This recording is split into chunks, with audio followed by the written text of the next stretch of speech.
श्रुतिस्मृतिपुराणानामालयं करुणालयं नमामि भगवत्पादशङ्करं लोकशङ्करं शङ्करं शङ्कराचार्यं केशवं बादरायणं सूत्रभाष्यकृतौ वन्दे भगवन्तौ पुनः पुनः भारती करुणापात्रं भारतीपदभूषणम् भारतीपदमारूढं भारतीतीर्थमाश्रये विद्याविनयसम्पन्नं वीतरागं विवेकिनं वन्दे वेदान्ततत्त्वज्ञं विधुशेखरभारतीं परमं क्लिष्टवेदान्तं परया श्लक्ष्णया गिरा यो बोधयति तं वन्दे परमानन्दभारतीम् जन्माद्यस्य यतोऽन्वयादितरतश्चार्थेष्वभिज्ञस्वराट्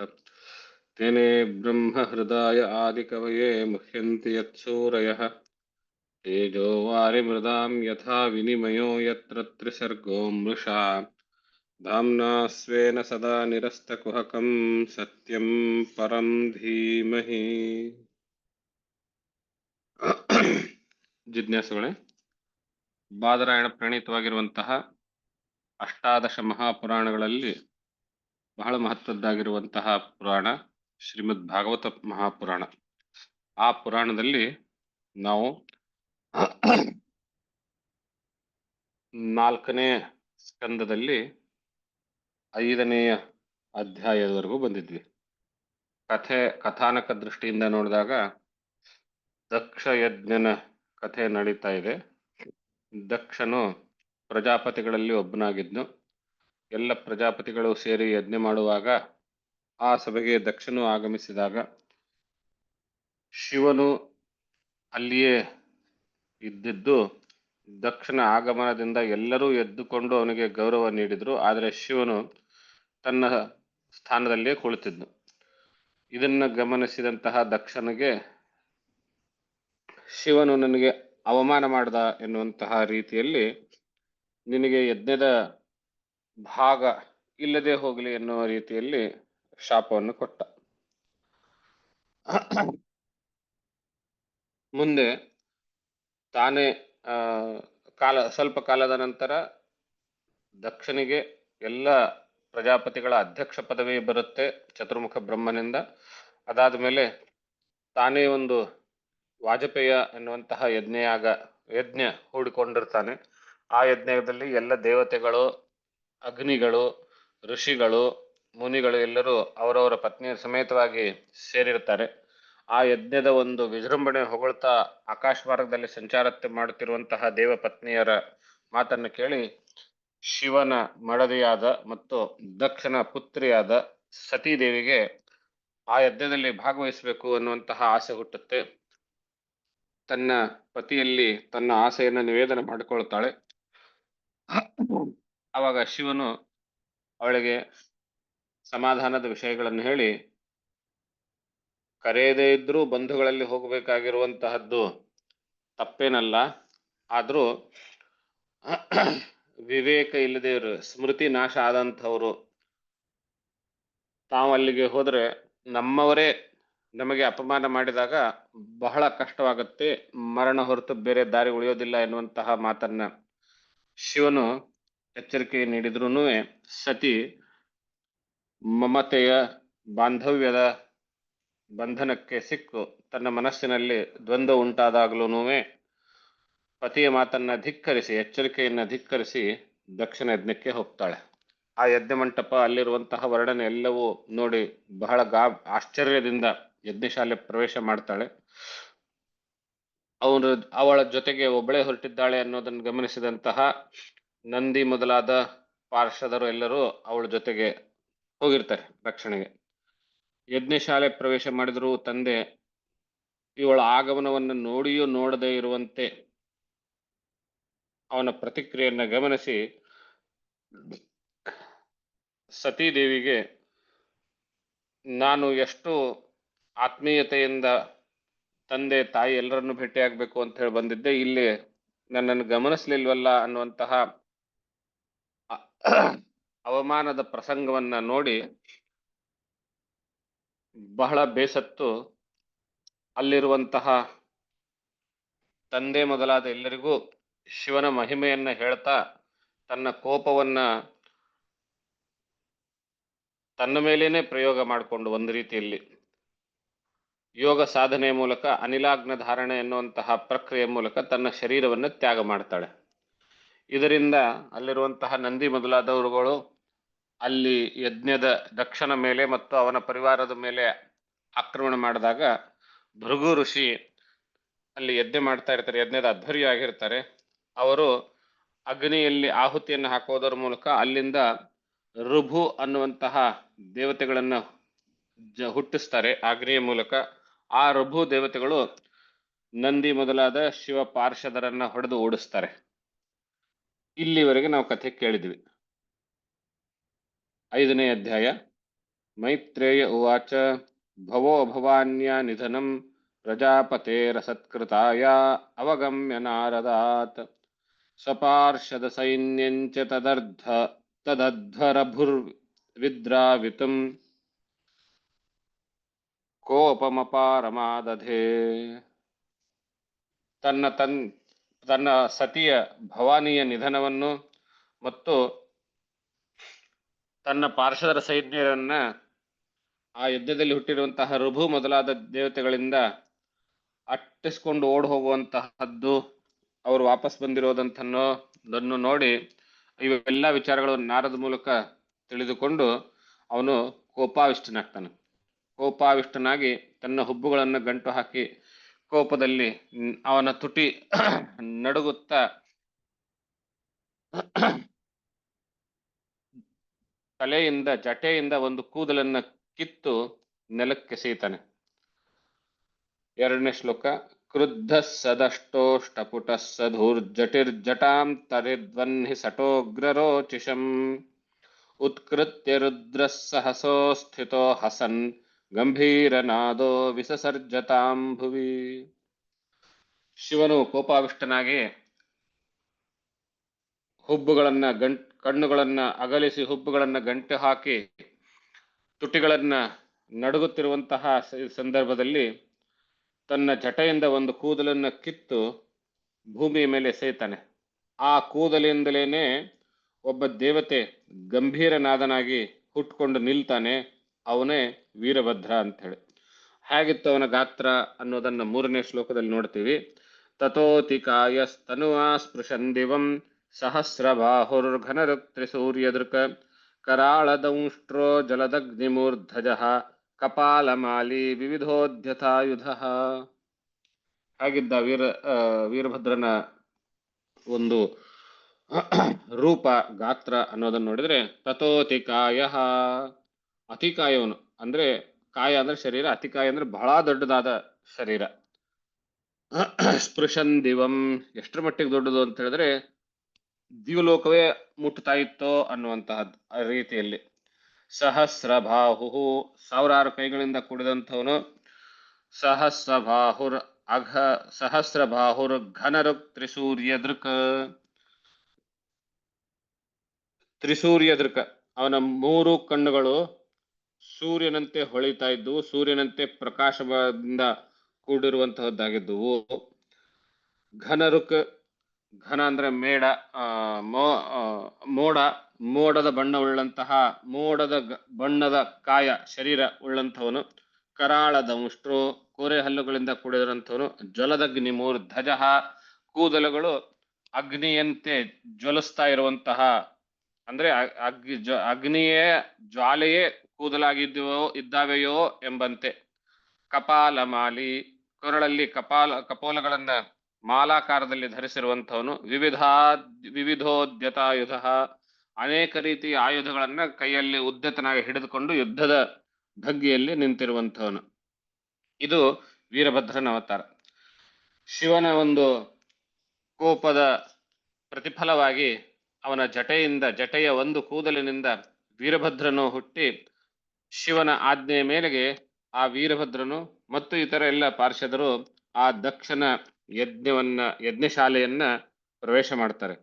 ಅವರು ಬರುವಾಗಲೇನೆ ಬಹಳ ದೂರದಿಂದ ಯಜ್ಞಶಾಲೆಯಲ್ಲಿರುವಂತಹ ಋತ್ವಿಜರೆಲ್ಲರೂ, ದೇವತೆಗಳೆಲ್ಲರೂ ನೋಡಿದಾಗ ಅವರು ಬರುವ ಮಾರ್ಗದಿಂದ ಕಾಲ್ನಡಿಗೆಯ ಓಟದ ಧೂಳು ಓಟದಿಂದ ಭೂಮಿಯ ಮೇಲೆ ಏನು ಧೂಳು ಹುಟ್ಟುತ್ತದೆಯೋ ಆ ಧೂಳು ಪ್ರಳಯ ಕಾಲದಲ್ಲಿರುವಂತಹ ಮೋಡದಂತೆ ಭೂಮಿ ಆಕಾಶಕ್ಕೂ ಸಮಾನವಾಗಿ ಬೆರೆತ್ಕೊಂಡು ಹೋಗಿತ್ತು ಅನ್ನುವಂಥದ್ದಿದೆ. ಅಂದ್ರೆ ಅಷ್ಟು ಉತ್ಸಾಹದಿಂದ ಅವರು ಬರ್ತಾ ಇದ್ರು ಅನ್ನೋದನ್ನ ನೋಡ್ತಾ ಬಂದು ಯಜ್ಞಶಾಲೆಯನ್ನು ಪ್ರವೇಶಿಸಿ ಯಜ್ಞಶಾಲೆ ಮೊದಲುಗೊಂಡು ಎಲ್ಲವನ್ನು ಧ್ವಂಸ ಮಾಡ್ಲಿಕ್ಕೆ ಶುರು ಮಾಡ್ತಾರೆ. 14ನೇ ಶ್ಲೋಕ. ಕೇಚಿದ್ ಬಂಜು ಪ್ರಾಗ್ವಂಶಂ ಪತ್ನಿ ಶಾಲಾಂ ತಥಾ ಪರೆ ಸದ ಆಗ್ನಿಧ್ರಶಾಲಾಂಚ ತದ್ವಿಹಾರ ಮಹಾನಸಂ. ಯಜ್ಞಶಾಲೆ ಅಗ್ನಿಮಂಟಪ ಅಂತ ಹೇಳಿದ್ರೆ ಸಾಧಾರಣವಾಗಿ ನಾವು ಏನ್ ಅನ್ಕೊಳ್ತೀವಿ, ಹವನ ಕುಂಡಗಳು ಎಲ್ಲಿರ್ತವೆ ಅದಿಷ್ಟೇ ಯಜ್ಞಮಂಟಪ ಅಂತ ಅನ್ಕೊಳ್ತೀವಿ. ಹಾಗಲ್ಲ, ಯಜ್ಞಶಾಲೆಯಲ್ಲಿ ಅನೇಕ ಪಾರ್ಟಿಷನ್ಗಳಿರ್ತವೆ, ವಿಭಾಗಗಳಿರ್ತವೆ. ಯಜ್ಞಶಾಲೆ ಪ್ರಧಾನಾಹುತಿ ನಡೆಯುವಂತಹದ್ದು, ಆಮೇಲೆ ಯಜಮಾನನು ಕುಳಿತುಕೊಳ್ಳುವಂತಹ ಸ್ಥಳ, ಪತ್ನಿ ಶಾಲಾ ಅಂತ ಒಂದಿರ್ತದೆ, ಅವಳಿಗೋಸ್ಕರ ಒಂದು ಕೋಣೆ ಇರ್ತದೆ, ಅದರಲ್ಲಿ ಏನೇ ಯಜ್ಞಶಾಲೆಯಲ್ಲೇನೆ ಒಂದು ಪುಟ್ಟದಾದ ಕೋಣೆ ಇರ್ತದೆ, ಪತ್ನಿ ಶಾಲಾ.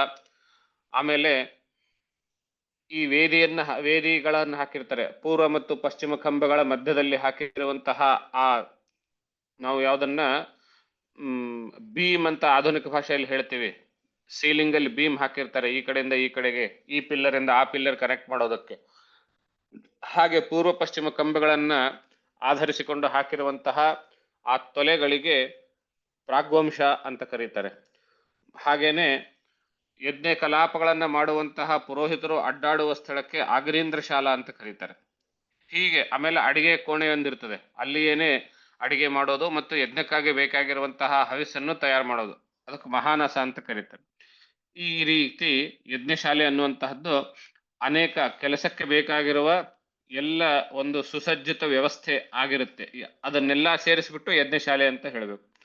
ಹಾಗೆ ಅಂತಹ ಬೃಹದ್ ದಕ್ಷಿಣೆ ಮಾಡುತ್ತಿರುವಂತಹ ಬೃಹದ್ ಯಜ್ಞದ ಎಲ್ಲಾ ವಿಭಾಗಗಳನ್ನ ಈ ವೀರಭದ್ರ ಮತ್ತು ಅವನ ಸೈನ್ಯ ನಾಶ ಮಾಡ್ತಾರೆ. ಕೆಲವರು ಪ್ರಾಗ್ವಂಶ ಅನ್ನುವಂತಹ ಸ್ಥಳವನ್ನ ನುಗ್ಗಿ ಪುಡಿ ಪುಡಿ ಮಾಡಿದ್ರೆ, ಕೆಲವರು ಪತ್ನಿ ಶಾಲಾ ಅನ್ನುವಂತಹ ವಿಭಾಗವನ್ನ ಉರುಳಿಸ್ತಾರೆ, ಆಗ್ನೇಂದ್ರ ಶಾಲೆಯನ್ನು ಕಿತ್ತಾಕ್ತಾರೆ, ಹಾಗೆ ಅಡಿಗೆ ಮನೆಯನ್ನು ಧ್ವಂಸ ಮಾಡ್ತಾರೆ. ಹೀಗೆ ಅನೇಕ ಯಜ್ಞ ಪಾತ್ರಗಳನ್ನ ಮತ್ತೆ ಯಜ್ಞದ ಹವನ ಕುಂಡಕ್ಕೆ ಹಾಕಿರುವಂತಹ ಪರಿಸ್ತರಣೆಗಳನ್ನು ಕಿತ್ತಾಕೋದು, ಯಜ್ಞ ಪಾತ್ರಗಳನ್ನ ಹಾರಿಸೋದು, ಯಜ್ಞದ ಮೇರು ಅಂತ ಹವನ ಕುಂಡದ 4 ಕಡೆಯಲ್ಲಿರುವಂತಹ ಗೋಡೆ ಏನಿದೆ ಮೇರು ಅಂತ ಹೇಳೋದು ಅಂತದ್ದು, ಅದನ್ನ ಕಿತ್ತಾಕೊಳ್ಳೋದು. ಹೀಗೆ ಒಟ್ಟಾರೆಯಾಗಿ ಯಜ್ಞವನ್ನ ಧ್ವಂಸ ಮಾಡೋದಕ್ಕೆ ಮೇಖಲಾ ಅಂತ ಏನ್ ಕರೀತಾರೆ, ಆ ಯಜ್ಞದ 4 ಕಡೆ ಇರುವಂತಹ ಪುಟ್ಟ ಪುಟ್ಟ ಗೋಡೆ ಆಕಾರದ ಕಾಂಪೌಂಡ್ ವಾಲ್ ತರ ಏನಿರ್ತದೆ, ಅದಕ್ಕೆ ಆ ಮೇಖಲಾಗೆ ಅದನ್ನ ಧ್ವಂಸ ಮಾಡುವಂತಹವರು. ಒಟ್ಟಾರೆಯಾಗಿ ಯಜ್ಞವನ್ನ ಧ್ವಂಸ ಮಾಡಬೇಕು, ಯಜ್ಞ ನಾಶ ಮಾಡಬೇಕು ಅನ್ನುವಂತಹದ್ದೇ ಮುಖ್ಯ ಉದ್ದೇಶವಾಗಿರ್ತದೆ. ಆ ರೀತಿ ಯಜ್ಞದ ಎಲ್ಲಾ ಆಯಾಮಗಳನ್ನ ಧ್ವಂಸ ಮಾಡಿ, ಯಾವ ಯಜ್ಞದಲ್ಲಿ ದಕ್ಷನು ಶಿವನಿಗೆ ಅಪಮಾನ ಮಾಡುವಂತಹ ಬೈಗುಳ ಮಾತುಗಳನ್ನು ಆಡುವಾಗ ಕೆಲವರು ಸಂತೋಷ ಪಟ್ಟಿದ್ರು ದೇವತೆಗಳು, ಅವರನ್ನು ಗುರುತಿಸಿ ಅವರನ್ನು ಬಂಧಿಸ್ತಾರೆ. 17ನೇ ಶ್ಲೋಕದಲ್ಲಿ ಭೃಗುಂ ಬಬಂಧ ಮಣಿಮಾನ್ ವೀರಭದ್ರ ಪ್ರಜಾಪತಿಂ ಚಂಡೀಶ ಭೂಷಣಂ ದೇವಂ ಭಗಂ ನಂದೀಶ್ವರೋ ಗೃಹೀತ್.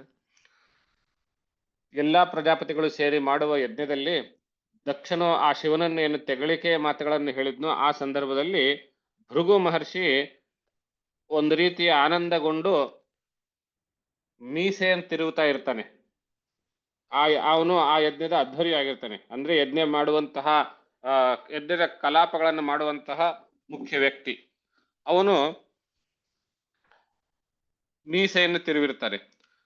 ಅವನನ್ನ ಮಣಿಮಾನ್ ಎನ್ನುವಂತಹ ಈ ಶಿವನ ಪಾರ್ಷದರಲ್ಲಿ, ಶಿವನ ಸೈನ್ಯದಲ್ಲಿ ಮಣಿಮಾನ್ ಎನ್ನುವಂಥವನು ಆ ಭೃಗುವನ್ನು ಬಂಧಿಸ್ತಾನೆ, ಹಿಡ್ಕೊಳ್ತಾನೆ. ವೀರಭದ್ರನು ಪ್ರಜಾಪತಿ ಅಂದ್ರೆ ದಕ್ಷನನ್ನ ಹಿಡಿದುಕೊಳ್ತಾನೆ. ಚಂಡೀಶ ಎನ್ನುವಂಥವನು ಪೂಷಾ ಅನ್ನುವಂತಹ ದೇವತೆಯನ್ನು ಹಿಡ್ಕೊಳ್ತಾನೆ. ಆ ಪೂಷಾ ಎನ್ನುವಂತಹ ದೇವತೆ ಹಲ್ಲು ಕಾಣುವಂತೆ ನಗುತ್ತಾ ಇರ್ತಾನೆ, ಹಲ್ಲು ಕಿಸಿಯೋದು ಅಂತೀವಲ್ಲ ಹಾಗೆ ಶಿವನಿಗೆ ತೆಗಳುವಾಗ ಅವನು ಹಲ್ಲು ಕಿಸೀತಾ ಇರ್ತಾನೆ. ಭಗಂ ನಂದೀಶ್ವರೋ ಗೃಹೀತ್. ನಂದೀಶ್ವರನು ಭಗ ಎನ್ನುವಂತಹ ದೇವತೆಯನ್ನು ಹಿಡಿದಿರ್ತಾನೆ. ಆ ಭಗ ಎನ್ನುವಂತಹ ದೇವತೆ ಕಣ್ಣಿಂದಲೇನೆ ಸನ್ನೆ ಮಾಡಿರ್ತಾನೆ, ತುಂಬಾ ಚೆನ್ನಾಗಾಯ್ತು ಇವನಿಗೆ ಬೈದಿದ್ದು ಅನ್ನೋ ಅರ್ಥದಲ್ಲಿ. ಹೀಗೆ ಒಬ್ಬೊಬ್ರನ್ನ ಬಂಧಿಸಿ ಹಿಡಿದುಕೊಂಡು ಎಲ್ಲ ಇತರ ಬೇರೆ ಬೇರೆ ದೇವತೆಗಳನ್ನ, ಅಲ್ಲಿರುವಂತಹ ದಕ್ಷನ ಸೈನ್ಯವನ್ನ, ಅದನ್ನೆಲ್ಲವನ್ನು ಧ್ವಂಸ ಮಾಡಿ ದೃಷ್ಟ್ವಾ ಸಂಜ್ಞಪನಂ ಯೋಗಂ ಪಶೂನಾಂ ಸಪತಿರ್ಮಖೆ ಯಜಮಾನ ಪಶೋಸ್ತಸ್ಯ ಕಾಯಾತ್ತೇನ ಹರಚ್ಚಿರಃ. ವೀರಭದ್ರನು ದಕ್ಷನ ಶಿರಚ್ಛೇದನ, ತನ್ನ ಕೈಯಲ್ಲಿರುವಂತಹ ಖಡ್ಗದಿಂದ ದಕ್ಷನ ಶಿರಚ್ಛೇದವನ್ನು ಮಾಡ್ತಾನೆ. ಆದರೆ ಚತುರ್ಮುಖ ಬ್ರಹ್ಮನ ವರದ ಮೂಲಕ, ಅಥವಾ ಚತುರ್ಮುಖ ಬ್ರಹ್ಮನು ಇವನಿಗೆ ಪ್ರಜೆಯನ್ನ ಸೃಷ್ಟಿ ಮಾಡಬೇಕು, ಮುಂದುವರಿಸಬೇಕು ಅನ್ನೋ ಕಾರಣದಿಂದ ಹುಟ್ಟಿಸಿರ್ತಾನಲ್ವಾ, ಆ ಕಾರಣದಿಂದ ಇವನಿಗೆ ಶಸ್ತ್ರದಿಂದ ಹನನ ಆಗೋದಿಲ್ಲ. ಇದನ್ನ ಗಮನಿಸಿದಂತಹ ಆ ವೀರಭದ್ರನು ಆ ದಕ್ಷನನ್ನ ಕರೆದುಕೊಂಡು ಬಂದು ಯೂಪಸ್ತಂಭಕ್ಕೆ ಕೊಡ್ತಾನೆ. ಯೂಪಸ್ತಂಭ ಅಂತ ಹೇಳಿ ಯಜ್ಞದಲ್ಲಿ ಒಂದಿರ್ತದೆ, ಕಟ್ಟಿಗೆಯ ಒಂದು ಮರದ ತುಂಡು, ಅದರ ಮೇಲೆ ಇರುವಂತಹದ್ದು. ಆ ಪಶು ಬಲಿ ಅಂತ ಏನು ನಡೀತಾ ಇರ್ತದೆ, ಅಂತಹ ಸಂದರ್ಭದಲ್ಲಿ ಆ ಬಲಿಯನ್ನು ಕೊಡುವಂತಹ ಪೀಠ, ಅದು ಬಲಿಪೀಠ. ಆ ಪೀಠದಲ್ಲಿ ಯಜ್ಞನಿಗೆ, ಈ ದಕ್ಷನಿಗೆ ಕಟ್ಟಿಬಿಟ್ಟು ಅವನ ಕತ್ತನ್ನ ಹಿಸುಕಿ ಆಮೇಲೆ ಅವನ ಶಿರತ್ತನ್ನ ಕತ್ತರಿಸಿ ಅದನ್ನ ಅಗ್ನಿಯಲ್ಲಿ ಆಹುತಿಯಾಗಿ ಹಾಕ್ತಾನೆ ವೀರಭದ್ರನು. ದೃಷ್ಟ್ವಾ ಸಂಜ್ಞಪನಂ, ಸಂಜ್ಞಪನ ಅಂತ ಹೇಳಿದ್ರೆ ಆ ಯೂಪಸ್ತಂಭ, ಅದನ್ನ ನೋಡ್ಬಿಟ್ಟು ಯಜಮಾನ ಪಶೋಹೋ, ಯಜಮಾನನನ್ನೇ ಪಶುವಾಗಿ ಮಾಡಿ ಕಾಯೇನ ಕಾಯಾತ್ತೇನ ಹರಚ್ಚಿವ, ಅವನ ಶರೀರದಿಂದ ಶಿರವನ್ನ ಬೇರ್ಪಡಿಸಿ ಅಗ್ನಿಯಲ್ಲಿ ಆಹುತಿಗೆ ಹಾಕಿದನು ಅಂತ. ಈ ಪ್ರಕಾರವಾಗಿ ಯಜ್ಞದ ಆ ದಕ್ಷನು ಶಿವನಿಗೆ ಭಾಗವಿಲ್ಲದೆ, ಹವಿರ್ಭಾಗ ಇಲ್ಲದೆ ಮಾಡುತ್ತಿರುವಂತಹ ಆ ಯಜ್ಞವನ್ನ ಸಂಪೂರ್ಣವಾಗಿ ಧ್ವಂಸ ಮಾಡಲಾಯಿತು ಶಿವನ ಆಜ್ಞೆ ಮೇಲೆಗೆ, ವೀರಭದ್ರನ ನೇತೃತ್ವದಲ್ಲಿ. ಈಗ ಯಜ್ಞ ಧ್ವಂಸವಾಯಿತು. ಯಜ್ಞದಲ್ಲಿ ಶಿವನಿಗೆ ಅಪಮಾನವಾಗುವಾಗ ಯಾರು ಖುಷಿ ಪಟ್ಟಿದ್ರೋ ಅವರಿಗೂ ಹಿಡಿದಿದ್ದಾಯ್ತು, ಮತ್ತು ಯಜ್ಞನ ಯಜಮಾನನೇ ಯಾರಾಗಿದ್ನೋ, ಯಾರ ಮೂಲವಾಗಿ ಶಿವನಿಗೆ ಅವಮಾನ ಮಾಡಿದ್ನೋ, ಯಾರ ಕಾರಣದಿಂದ ಶಿವನಿಗೆ ಯಜ್ಞದಲ್ಲಿ ಭಾಗ ಇಲ್ಲದೇ ಆಗಲಿ ಅನ್ನುವಂತಹ ನಿಯಮ ಮಾಡಿದ್ನೋ, ಅವನನ್ನು ಹಿಡಿದು ಬಲಿಯ ರೂಪದಲ್ಲಿ ಅವನ ಶಿರಚ್ಛೇದ ಮಾಡಿ ಅಗ್ನಿಗೆ ಅರ್ಪಿಸಲಾಯಿತು. ಇಲ್ಲಿಗೆ ಶಿವನು ಹೇಳಿರುವಂತಹ ಆಜ್ಞೆ ವೀರಭದ್ರಾದಿಗಳು ಸಂಪೂರ್ಣ ಮುಗಿಸಿದರು. ಯಜ್ಞಧ್ವಂಸ ಅನ್ನುವಂತಹದ್ದು ಆಯಿತು. ಈಗ ಮುಂದೆ ಆ ಎಲ್ಲ ಅಲ್ಲಿ ಅಕ್ಕಪಕ್ಕದಲ್ಲಿರುವಂತಹ ಎಲ್ಲ ದೇವತೆಗಳು ಕೂಡ ಬ್ರಹ್ಮನ ಹತ್ರ ಹೋಗಿ ಪ್ರಾರ್ಥನೆ ಮಾಡ್ಕೊಳ್ತಾರೆ, ಹೇಗಾದ್ರೂ ಈ ಶಿವನ ಕೋಪದಿಂದ ನಮ್ಮನ್ನ ರಕ್ಷಣೆ ಮಾಡಬೇಕು. ಯಾಕೆಂದ್ರೆ ಪೂಷ ಭಗ ದೇವತೆಗಳನ್ನ ಈಗಾಗಲೇ ಅವರು ಬಂಧಿಸಿದ್ದಾರೆ, ಭೃಗುನನ್ನು ಬಂಧಿಸಿದ್ದಾರೆ ಅನ್ನುವಂತಹ ರೀತಿಯಲ್ಲಿ. ಬಂಧಿಸಿ ಏನೇನ್ ಮಾಡಿದ್ರು ಅಂತ ನೋಡೋದಾದ್ರೆ, ವೀರಭದ್ರನು ಮಣಿಮಾನ್ ಎನ್ನುವಂತವನು ಆ ಭೃಗುವಿನ ಮೀಸೆಯನ್ನು ಕಿತ್ತುತ್ತಾನೆ. ಅಂದ್ರೆ ಮೀಸೆ ಹಿಡಿದು ತಿರುವಿರ್ತಾನಲ್ಲ ಶಿವನಿಗೆ ಅವಮಾನವಾಗುವಾಗ, ಆದ್ರಿಂದ ಅವನ ಮೀಸೆಯನ್ನ ಕಿತ್ತುತ್ತಾನೆ. ಚಂಡೀಶ ಅನ್ನುವಂತಹ ಶಿವ ಸೈನ್ಯನು, ಶಿವ ಪಾರ್ಷದನು ಆ ಪೂಷಾ ದೇವತೆ ಅವನು ನಕ್ಕಿರ್ತಾನೆ, ಹಲ್ಲುಗಳು ಕಾಣುವಂತ, ಆದ್ರಿಂದ ಅವನ ಹಲ್ಲುಗಳನ್ನು ಕಿತ್ತಿರ್ತಾನೆ. ನಂದೀಶ್ವರನು ಆ ಭಗನ ಕಣ್ಣು ಗುಡ್ಡೆಗಳನ್ನು ಕಿತ್ತಿರ್ತಾನೆ. ಈ ಪ್ರಕಾರ ಎಲ್ರಿಗೂ ತಕ್ಕ ಶಾಸ್ತಿ ಆಗಿ ಯಜ್ಞ ಪರಿಸಮಾಪ್ತಿ ಆಗದೆ ಧ್ವಂಸವಾಗಿರ್ತದೆ. ಪರಿಸಮಾಪ್ತಿ ಆಗದೆ ಅನ್ನುವಂತಹದ್ದು ಬಹಳ ಮುಖ್ಯವಾದ ವಿಷಯ. ಆ ಸೃಷ್ಟಿಯ ಪ್ರಾರಂಭ ಕಾಲದಲ್ಲಿ ಯಜ್ಞ ಮುಂದಿನ ಸೃಷ್ಟಿಗೆ ಸಹಕಾರಿ ಆಗುವುದಕ್ಕೋಸ್ಕರವಾಗಿ ಮಾಡಬೇಕಾಗಿರುವಂತಹದ್ದು, ಮಾಡ್ತಾ ಇರ್ತಾರೆ ಆ ಉದ್ದೇಶದಿಂದಲೇನೆ.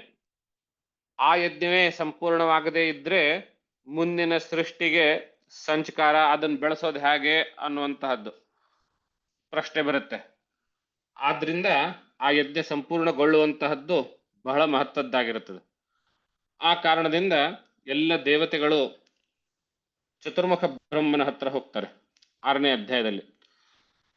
ಅಥ ದೇವಗಣ ಸರ್ವೇ ರುದ್ರಾನೀಕೈ ಪರಾಜಿತಾ ಶೂಲಪಟ್ಟ ಸನಿಸ್ತ್ರಿಂಶದ್ ಸ್ತ್ರಿಂಶ ಗದಾ ಪರಿಘ ಬುದ್ಗರೈಃ.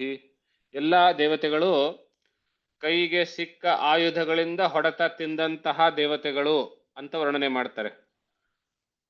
ಯಾರಿಂದ ಹೊಡೆತ ತಿಂದರು? ರುದ್ರಾನೀಕೈಹಿ, ರುದ್ರನ ಶಿವನ ಪಾರ್ಷದರಿಂದ, ಶಿವನ ಸೈನ್ಯದಿಂದ ಹೊಡೆತ ತಿಂದು ಚತುರ್ಮುಖ ಬ್ರಹ್ಮನ ಹತ್ರ ಹೋಗಿ ಉಪಲಭ್ಯ ಪುರೈವೈತದ್ ಭಗವಾನಬ್ಜ ಸಂಭವ ನಾರಾಯಣಶ್ಚ ವಿಶ್ವಾತ್ಮ ನ ಕಸ್ಯಾಧ್ವರಮೀಯತು.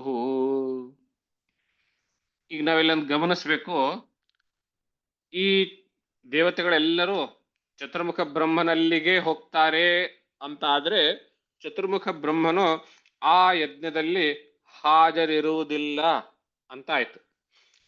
ಅಲ್ಲಿ ಹೋಗಿ ದೇವತೆಗಳೆಲ್ಲರೂ ಹೀಗಾಯ್ತು ಅಂತ ತಮ್ಮ ನೋವನ್ನ ಅಲ್ಲಿ ಹೇಳ್ಕೊಂಡಾಗ ಚತುರ್ಮುಖ ಬ್ರಹ್ಮನ್ ಏನ್ ಮಾತನ್ನು ಹೇಳ್ತಾನೆ ಅದು ಬಹಳ ಮಹತ್ವದ್ದು. 3ನೇ ಶ್ಲೋಕದಲ್ಲಿ ಉಪಲಭ್ಯ ಪುರೈವೈತತ್ ಭಗವಾನಬ್ಜ ಸಂಭವ ನಾರಾಯಣಶ್ಚ ವಿಶ್ವಾತ್ಮ ನ ಕಸ್ಯಾಧ್ವರಮೀಯತು. ಮೈತ್ರೇಯರು ವಿದುರನಿಗೆ ಹೇಳ್ತಾರೆ, ಈ ವಿಷಯ ಅಂದ್ರೆ ಈ ಯಜ್ಞವು ಸಂಪೂರ್ಣವಾಗಿ ಪರಿಸಮಾಪ್ತಿಯಾಗದೆ ಧ್ವಂಸವಾಗುತ್ತೆ ಅನ್ನೋ ವಿಷಯವನ್ನ ಪುರಾ ಏವ ಉಪಲಭ್ಯ, ಮುಂಚೆನೆ ತಿಳಿದುಕೊಂಡು ಭಗವಾನ್ ಅಬ್ಜ ಸಂಭವ, ಕಮಲದಿಂದ ಹುಟ್ಟಿರುವಂತಹ ಭಗವಂತನು, ಕಮಲದಲ್ಲಿ ಹುಟ್ಟಿರುವಂತಹ ಭಗವಂತನು ಮತ್ತು ನಾರಾಯಣಶ್ಚ, ನಾರಾಯಣನು ಅವನು ಅಸ್ಯ ಅಧ್ವರಂ ನ ಈಯತು, ಈ ಯಜ್ಞಕ್ಕೆ ಅವರು ಬರಲೇ ಇಲ್ಲ. ಅಂದ್ರೆ ದಕ್ಷನು ಮಾಡುತ್ತಿರುವಂತಹ ಯಜ್ಞದಲ್ಲಿ ಕೇವಲ ಶಿವ ಉಪಸ್ಥಿತ ಇರಲಿಲ್ಲ. ಶಿವನಿಗೆ ನಾವು ಸಾಧಾರಣವಾಗಿ ದಕ್ಷನ ಕಥೆಯಲ್ಲಿ ಕೇಳುವಾಗ, ದಕ್ಷ ಯಜ್ಞದ ಕಥೆಯಲ್ಲಿ ಕೇಳುವಾಗ ಹ್ಯಾಕ್ ಕೇಳ್ತೇವೆ, ದಕ್ಷನ ಮಾಡುವಂತಹ ಯಜ್ಞದಲ್ಲಿ ಎಲ್ಲ ದೇವತೆಗಳು ಉಪಸ್ಥಿತರಿದ್ರು, ಕೇವಲ ಶಿವನಿರಲಿಲ್ಲ ಅನ್ನುವ ಅರ್ಥ ನಮ್ಮ ಮನಸ್ಸಿನಲ್ಲಿ ಮೂಡುವ ಹಾಗೆ ಕಥೆ ಹೇಳಿರ್ತಾರೆ. ಆದ್ರೆ ಅಲ್ಲಿ ಮುಚ್ಚಿಟ್ಟಿರುವಂತಹ ವಿಷಯ ಏನು ಅಂತ ಹೇಳಿದ್ರೆ, ಆ ಯಜ್ಞದಲ್ಲಿ ಬ್ರಹ್ಮನು, ಚತುರ್ಮುಖ ಬ್ರಹ್ಮನು, ವಿಷ್ಣುವು ಆಗಮಿಸಿರಲಿಲ್ಲ. ಯಾತಕ್ಕೆ ಆಗಮಿಸಿರಲಿಲ್ಲ ಅಂದ್ರೆ ಮುಂಚೆನೆ ಈ ಯಜ್ಞ ಪರಿಸಮಾಪ್ತಿ ಆಗದೆ ಧ್ವಂಸವಾಗುತ್ತೆ ಅನ್ನೋದು ಅವರಿಬ್ಬರಿಗೂ ಗೊತ್ತಿತ್ತು. ಆ ಕಾರಣದಿಂದ ಅವರಲ್ಲಿ ಬಂದಿದ್ದಿಲ್ಲ ಅನ್ನೋದನ್ನ ಈ ಭಾಗವತದಲ್ಲಿ 3ನೇ ಶ್ಲೋಕದಲ್ಲಿ, 6ನೇ ಅಧ್ಯಾಯದ 3ನೇ ಶ್ಲೋಕದಲ್ಲಿ ಸ್ಪಷ್ಟವಾಗಿ ನೋಡಬಹುದು. ಆ ಮಾತನ್ನ ಕೇಳಿಕೊಂಡಂತಹ ಎಲ್ಲ ದೇವತೆಗಳು ಚತುರ್ಮುಖ ಬ್ರಹ್ಮನಲ್ಲಿ ಅವನ ಮೂಲಕ ಏನೇನು ತಿಳ್ಕೊಳ್ತಾರೆ, ಉಪದೇಶವನ್ನು ತೆಗೆದುಕೊಳ್ತಾರೆ. ಏನದು? ಅಥಾಪಿ ಯೂಯಂ ಕೃತ ಕಿಲ್ಬಿಷ ಭವೇ ಯೇ ಬರ್ಹಿಷೋ ಭಾಗಭಾಜಂ ಪರಾದುಃ ಪ್ರಸಾದಯದ್ಧಂ ಪರಿಶುದ್ಧ ಚೇತಸ ಕ್ಷಿಪ್ರ ಪ್ರಸಾದಂ ಪ್ರಗೃಹೀತಾಂಗ್ರಿ ಪದ್ಮಂ. ಈ ಯಜ್ಞ ಹೀಗೆ ಧ್ವಂಸವಾಗೋದು ಅಂತ ನಮಗೆ ಮುಂಚೆನೆ ಗೊತ್ತಿತ್ತು, ಆದ್ರಿಂದ ನಾವು ಅದನ್ನು ಬರಲಿಲ್ಲ. ಹಾಗ್ರಿ ಗೊತ್ತಾಯ್ತು? ಯಾವ ಕಾರಣದಿಂದ ನೀವು ಎಣಿಕೆ ಹಾಕಿದ್ರಿ ಆಗೋದಿಲ್ಲ ಅನ್ನೋ ಮಾತನ್ನು ಇಲ್ಲಿ ಸೂಕ್ಷ್ಮವಾಗಿ ಹೇಳ್ತಾರೆ. ಅಥಾಪಿ ಯೂಯಂ, ತಾವೆಲ್ರು ಅಂದ್ರೆ ಚತುರ್ಮುಖ ಬ್ರಹ್ಮನು ದೇವತೆಗಳಿಗೆ ಹೇಳ್ತಾ ಇದ್ದಾನೆ, ತಾವೆಲ್ರು ಕೃತಕಿಲ್ಬಿಷಾಹ, ಪಾಪ ಮಾಡಿದವರಾಗಿದ್ದೀರಿ. ಎಂತಹ ಪಾಪ ಅದು? ಭಾಗಭಾಜಂ ಪರಾದುಹು, ಯಜ್ಞಕ್ಕೆ ಭಾಗಿಯಾದಂಥವನು, ಯಜ್ಞದ ಹವಿಸ್ಸಿಗೆ ಅಧಿಕಾರವುಳ್ಳಂತವನು, ಭಾಗವುಳ್ಳಂಥವನು ಆ ಶಿವನು, ಅವನನ್ನ ಪರಾದುಹು, ಹೊರಗೋಡಿಸಿದ್ರಿ ನೀವು. ಯಜ್ಞದಲ್ಲಿ ಅವನಿಗೆ ಹವಿರ್ಭಾಗ ಇಲ್ಲ ಅನ್ನೋ ರೀತಿಯಲ್ಲಿ ಅವನಿಗೆ ಹೊರಗೋಡಿಸಿದ್ರಿ ಅಲ್ಲ. ಆಗಿಂದಲೇನೆ ನಮಗ್ ಗೊತ್ತಾಯ್ತು ಇನ್ನು ಮುಂದೆ ಈ ಯಜ್ಞ ಪರಿಸಮಾಪ್ತಿ ಆಗೋದಿಲ್ಲ ಅನ್ನೋದನ್ನ. ಆದ್ರಿಂದ ತಾವೆಲ್ಲರೂ ಪರಿಶುದ್ಧ ಚೇತಸ ಪ್ರಸಾದ ಯದ್ಧಂ, ಅವನ ಹತ್ರ, ಶಿವನ ಹತ್ರ ಹೋಗಿ ಅವನ ಪ್ರಗೃಹೀತಾಂಗ್ರಿ ಪದ್ಮಂ, ಅವನ ಚರಣಕಮಲಗಳನ್ನ ಗಟ್ಟಿಯಾಗಿ ಹಿಡಿದುಕೊಂಡು ಪರಿಶುದ್ಧ ಚೇತಸ, ಶುದ್ಧ ಮನಸ್ಸಿನಿಂದ ಅವನಿಗೆ ಕ್ಷಮಾಪಣೆಯನ್ನು ಕೇಳಿದ್ದಲ್ಲಿ, ಪ್ರಸಾದ ಯದ್ಧಂ, ಅವನಿಗೆ ಪ್ರಸನ್ನನಾಗಿ ಮಾಡಿಕೊಂಡಿದ್ದಲ್ಲಿ ಮತ್ತೆ ಈ ಯಜ್ಞ ಪೂರ್ಣ ಆಗಬಹುದು ಅನ್ನುವಂತಹ ಮಾತನ್ನ ಚತುರ್ಮುಖ ಬ್ರಹ್ಮನು ಆ ಎಲ್ಲ ದೇವತೆಗಳಿಗೆ ಹೇಳ್ತಾನೆ. ಅವನ ಆದೇಶದಂತೆ ಚತುರ್ಮುಖ ಬ್ರಹ್ಮನನ್ನೇ ಮುಂದೆ ಮಾಡಿಕೊಂಡು ಎಲ್ಲ ದೇವತೆಗಳು ಕೈಲಾಸಕ್ಕೆ ಹೋಗ್ತಾರೆ. ಮುಂದಿನ ಒಂದು 15-20 ಶ್ಲೋಕಗಳು ಕೈಲಾಸದ ಸೌಂದರ್ಯವನ್ನ ವರ್ಣನೆ ಮಾಡಿದ್ದಿರುವಂಥದ್ದು. ಯಾವ್ಯಾವ ಪಕ್ಷಿಗಳಿದ್ದು, ಯಾವ ಗಿಡಗಳಿದ್ದು, ಹೇಗಿತ್ತು ಹಾಗಿತ್ತು ಅನ್ನುವಂಥದ್ದು. ಕಾವ್ಯದ ಸಾಹಿತ್ಯದಲ್ಲಿ ಆಸಕ್ತರಿರುವಂಥವರಿಗೂ ಭಾಗವತ ಉತ್ತಮವಾಗಿರುವಂತಹ ರಸದೌತಣ ಅನ್ನುವಂಥ ರೀತಿಯಲ್ಲಿ ನಾವು ನೋಡಬಹುದು. ಬಹಳ ಸುಂದರ ವರ್ಣನೆಗಳನ್ನ ನಾವು ಇದರ ಮಧ್ಯದಲ್ಲಿ ಕಾಣ್ತೇವೆ. ನಾವಿಲ್ಲಿ ತತ್ವ ಜಿಜ್ಞಾಸುಗಳಾಗಿ ಆ ಸೌಂದರ್ಯಾದಿ ವರ್ಣನೆಗಳನ್ನು, ಕಾವ್ಯ ಸಾಹಿತ್ಯಾದಿ ವರ್ಣಗಳಿಗೆ ಹೆಚ್ಚು ಗಮನ ಕೊಡದೆ ನಾನು ಮುಂದೆ ಬಂದು ಕಥೆಯ ಮುಂದಿನ ಭಾಗಕ್ಕೆ 38ನೇ ಶ್ಲೋಕದಲ್ಲಿ ಬರ್ತೇನೆ. ಆ ಎಲ್ಲ ದೇವತೆಗಳು ಕೈಲಾಸಕ್ಕೆ ಹೋದಾಗ ಶಿವನ ದರ್ಶನ ಆಗುತ್ತೆ. ಹೇಗಿರ್ತಾನೆ ಶಿವನ ದರ್ಶನ ಅನ್ನುವಂತಹದ್ದು 38ನೇ ಶ್ಲೋಕದಲ್ಲಿದೆ. ಕೃತ್ವೋರೌ ದಕ್ಷಿಣೆ ಸವ್ಯಂ ಪಾದ ಪದ್ಮಂಚ ಜಾನುನಿ ಬಾಹು ಪ್ರಕೋಷ್ಠೆ ಕ್ಷಮಾಲಾಂ ಆಸೀನಂ ತರ್ಕಮುದ್ರಯ. ತನ್ನ ಬಲಗಾಲನ್ನ ಎಡಗಾಲಿನ ಮೇಲೆ ಹಾಕಿಕೊಂಡು, ಅಂದ್ರೆ ಎಡಗಾಲಿನ ತೊಡೆಯ ಮೇಲೆ ತನ್ನ ಕಾಲನ್ನು ಹಾಕಿಕೊಂಡು ಎಡಗೈಯಿಂದ ಚಿನ್ಮುದ್ರೆಯನ್ನ, ಬಲಗೈಯಿಂದ ಮಾಲೆಯನ್ನ ಹಿಡಿದುಕೊಂಡು ಎದುರುಗಡೆ ಕುಳಿತಿರುವಂತಹ ದರ್ಭಾಸನೆ ಮೇಲೆ ಕುಳಿತಿರುವಂತಹ ನಾರದನಿಗೆ ತತ್ವವನ್ನ, ಜ್ಞಾನವನ್ನ ಉಪದೇಶ ಮಾಡ್ತಾ ಇರುವಂತಹ ಮತ್ತು ತಾನು ಸ್ವತಃ ಸಮಾಧಿ ಆಶ್ರಯದಲ್ಲಿ, ಸಮಾಧಿ ಸ್ಥಿತಿಯಲ್ಲಿ ಇರುವಂತಹ ಶಿವನ ದರ್ಶನ ಪಡೆದಿರುವಂತ ಈ ರೂಪ ವರ್ಣನೆ ಮಾಡಿದ ತಕ್ಷಣ ನಿಮ್ಮ ಮನಸ್ಸಿಗೆ ಒಂದು ಹೆಸರು ಗೋಚರ ಆಗಿರಬಹುದು, ದಕ್ಷಿಣಾಮೂರ್ತಿ ಅಂತ ಹೇಳಿ. ದಕ್ಷಿಣಾಮೂರ್ತಿಯ ಒಂದು ವಿವರಣೆ ಭಾಗವತದಲ್ಲಿ ನಾವು ನೋಡ್ತೇವೆ. 4ನೇ ಸ್ಕಂದ 6ನೇ ಅಧ್ಯಾಯ 38ನೇ ಶ್ಲೋಕದಲ್ಲಿ. ಕೃತ್ವೋರೌ ದಕ್ಷಿಣೆ ಸವ್ಯಂ, ತನ್ನ ಬಲಗಾಲನ್ನ ಎಡಗ ತೊಡೆಯ ಮೇಲೆ ಹಾಕಿ ಕುಳಿತಿರುವಂತ ದಕ್ಷಿಣಾಮೂರ್ತಿ ವಿಗ್ರಹ ನೆನಪಿಸ್ಕೊಳ್ಳಿ, ಅದೇ ವರ್ಣನೆ ಇದೆ ಇಲ್ಲಿ.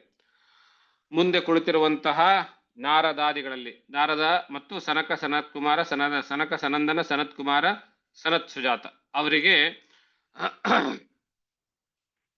ಆ ಮುನಿಗಳಿಗೆ ತತ್ವಜ್ಞಾನವನ್ನ, ವಿದ್ಯೆಯನ್ನ ಉಪದೇಶ ಮಾಡ್ತಾ ಇರುವಂತಹ ಶಿವನನ್ನ ಅವರು ಕಾಣ್ತಾರೆ. ಹಾಗಿರುವಂತಹ ಶಿವನ ದರ್ಶನವನ್ನು ತೆಗೆದುಕೊಂಡಾಗ ಬ್ರಹ್ಮನು ಅವನಿಗೆ ಮೊದಲನೇದಾಗಿ ಪ್ರಾರ್ಥನಾ ಶ್ಲೋಕಗಳನ್ನು ಹೇಳಿ ನಮಸ್ಕಾರಗಳನ್ನು ಮಾಡ್ತಾನೆ. ಆ ನಮಸ್ಕಾರ ಮಾಡುವಂತಹ ಶ್ಲೋಕಗಳು ಬಹಳ ಅದ್ವೈತಮಯವಾಗಿದೆ. ತಾವು ಗಮನಿಸಬೇಕು, ಮೇಲಿನ ಮೇಲೆ ಹೇಳ್ತೇನೆ, ಇಡೀ ಭಾಗವತದಲ್ಲಿ ಯಾವುದೇ ವ್ಯಕ್ತಿ ದೇವತೆಯನ್ನ ಸ್ತೋತ್ರ ಮಾಡೋದು ಅಂತ ಬಂದ್ರೆ ಅಲ್ಲಿ ನಾವು ಪುನಃ ಅದ್ವೈತವನ್ನ ಎತ್ತಿ ಕಾಣುವಂತಹ ಶ್ಲೋಕಗಳನ್ನು ನಾವು ನೋಡಬಹುದು. ಬ್ರಹ್ಮ ಹೇಳ್ತಾನೆ 42ನೇ ಶ್ಲೋಕದಲ್ಲಿ, ಜಾನೇತ್ತಮೀಶ ವಿಶ್ವಸ್ಯ ಜಗತೋ ಯೋನಿ ಬೀಜಯೋ ಶಕ್ತೇ ಶಿವಸ್ಯ ಚ ಪರಂ ಯತ್ತದ್ ಬ್ರಹ್ಮ ನಿರಂತರಂ. ಹೇ ಈಶ, ಹೇ ಈಶ್ವರನೇ, ನಿನ್ನನ್ನು ನಾನು ವಿಶ್ವಸ್ಯ ಜಗತಃ ಯೋನಿ ಬೀಜಯೋಹೋ, ಇಡೀ ಜಗತ್ತಿನ ಸೃಷ್ಟಿಗೆ ಯೋನಿ ಮತ್ತು ಬೀಜ ಅವೆರಡು ನೀನೇ ಎನ್ನುವುದಾಗಿ ನಾನು ತಿಳಿದುಕೊಂಡಿದ್ದೇನೆ. ಯೋನಿ ಮತ್ತು ಬೀಜ ಹೇಗೆ ನೀನು? ಶಕ್ತೇ ಶಿವಸ್ಯ, ಶಕ್ತಿಯು ಈ ಜಗತ್ತಿನ ಸೃಷ್ಟಿಗೆ ಯೋನಿ ಆದ್ರೆ ಶಿವ ನೀನು ಬೀಜ. ಅಷ್ಟೇ ಅಲ್ಲದೆ ಪರಂ ಯತ್ತದ್ ಬ್ರಹ್ಮ ನಿರಂತರಂ, ಯಾವುದು ಪರಬ್ರಹ್ಮ ಅಂತ ಕರೆಸ್ಕೊಳ್ತದೆಯೋ, ಯಾವುದು ನಿರಂತರವಾಗಿ ಇದೆಯೋ ಅದುವೇ ನೀನೇ ಆಗಿದ್ದೀಯಾ ಎನ್ನುವುದಾಗಿ, ಅಂದ್ರೆ ಇಲ್ಲಿ ಶಿವನಿಗೆ ಉಪನಿಷತ್ ಪ್ರತಿಪಾದಿತವಾಗಿರುವಂತಹ ನಿರ್ಗುಣ ಪರಬ್ರಹ್ಮ ವಸ್ತು ಎನ್ನುವ ರೀತಿಯಲ್ಲಿ ವರ್ಣನೆ ಮಾಡ್ತಾ ಇದ್ದಾರೆ. ಯಾರು ವರ್ಣನೆ ಮಾಡ್ತಾ ಇದ್ದಾರೆ? ಬ್ರಹ್ಮನ ವರ್ಣನೆ ಮಾಡ್ತಾ ಇದ್ದಾನೆ. ಇದರ ಅರ್ಥ ಏನು?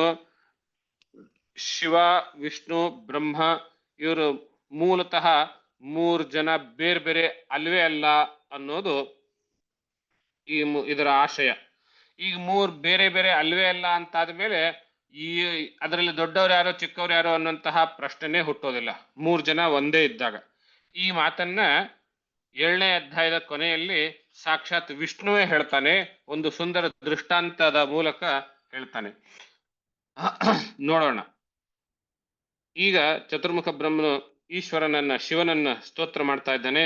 ತ್ವಮೇವ ಭಗವನ್ನೇತಚ್ಚಿವಶಕ್ತ್ಯೋ ಸ್ವರೂಪಯೋ ವಿಶ್ವಂ ಸೃಜಸಿ ಪಾಸ್ಯತ್ಸಿ ಕ್ರೀಡನ್ನೂರ್ಣಪದೋ ಯಥಾ. ನೀನೇ, ಹೇ ಭಗವಂತನೇ, ನೀನೇ ನಿನ್ನ ಶಿವಶಕ್ತಿ ರೂಪದಿಂದ ಈ ಜಗತ್ತನ್ನ ವಿಶ್ವಂ ಸೃಜಸಿ, ಸೃಷ್ಟಿ ಮಾಡ್ತಾ ಇದೀಯಾ, ಪಾಸ್ಯತಿ ರಕ್ಷಣೆ ಮಾಡ್ತಾ ಇದೀಯಾ. ಹೇಗೆ ಅಂತ ಹೇಳಿದ್ರೆ ಕ್ರೀಡನ್ನೂರ್ಣ ಪದೋ ಯಥಾ, ಯಾವ ರೀತಿ ಜೇಡ ತನ್ನ ಶರೀರದಿಂದಲೇನೆ ತಾನೇ ರಚನೆ ಮಾಡುತ್ತೋ, ಇಲ್ಲಿ ಊರ್ಣ ಪದೋ ಯಥಾ ಅನ್ನುವಂತಹ ಪದ ಬಳಸಿರೋದ್ರಿಂದ ಜಗತ್ತಿಗೆ ಉಪಾದಾನ ಕಾರಣ ಮತ್ತು ನಿಮಿತ್ತ ಕಾರಣ ಎರಡು ನೀನೇ ಅನ್ನೋದನ್ನು ಹೇಳ್ತಾರೆ. ಶಂಕರ ಭಗವತ್ಪಾದರು ಅದೇ ಮಾತನ್ನು ಹೇಳ್ತಾರೆ. ಭಗವಂತನು ಈ ಜಗತ್ತಿಗೆ ಅಭಿನ್ನ ನಿಮಿತ್ತೋಪಾದಾನ ಕಾರಣ ಅಂತ ಹೇಳಿರ್ತಾರೆ. ಅದೇ ಅಂದ್ರೆ ಅದ್ವೈತವನ್ನೇ ಭಾಗವತದಲ್ಲಿ ಹೇಳಿದ್ದಾರೆ. ಅಭಿನ್ನ ನಿಮಿತ್ತ ಪೂರ್ಣ ಪದ ಅಂತ ಹೇಳೋ ಪದದಿಂದ ನಿಮಿತ್ತ ಮತ್ತು ಉಪಾದಾನ ಎರಡು ಒಂದೇ ಒಬ್ಬನೇ ಅಂತ ಹೇಳುವಂಥದ್ದು. ಯಾರವನು ಅಂತ ಹೇಳಿದ್ರೆ ಇವಾಗ ಚತುರ್ಮುಖ ಬ್ರಹ್ಮನು ಶಿವನನ್ನು ಸ್ತೋತ್ರ ಮಾಡ್ತಾ ಇದ್ದಾನೆ, ಆದ ಕಾರಣದಿಂದ ಶಿವನು ಅನ್ನೋ ರೀತಿಯಲ್ಲಿ. ಮುಂದಿನ 47ನೇ ಶ್ಲೋಕ ಒಂದು ರೀತಿಯ ಸುಭಾಷಿತ ಮತ್ತು ನಮಗೆ ಪಾಠ ಅನ್ನೋ ರೀತಿಯಲ್ಲಿ.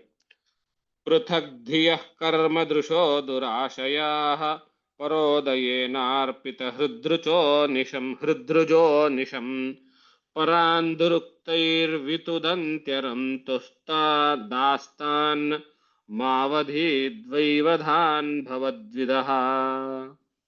ಚತುರ್ಮುಖ ಬ್ರಹ್ಮನು ಒಂದು ರೀತಿಯ ಕಿವಿ ಮಾತನ್ನು ನಮ್ಮೆಲ್ಲರಿಗೂ ಈ ಶ್ಲೋಕದ ಮೂಲಕ ಹೇಳುವಂತವನಾಗ್ತಾನೆ.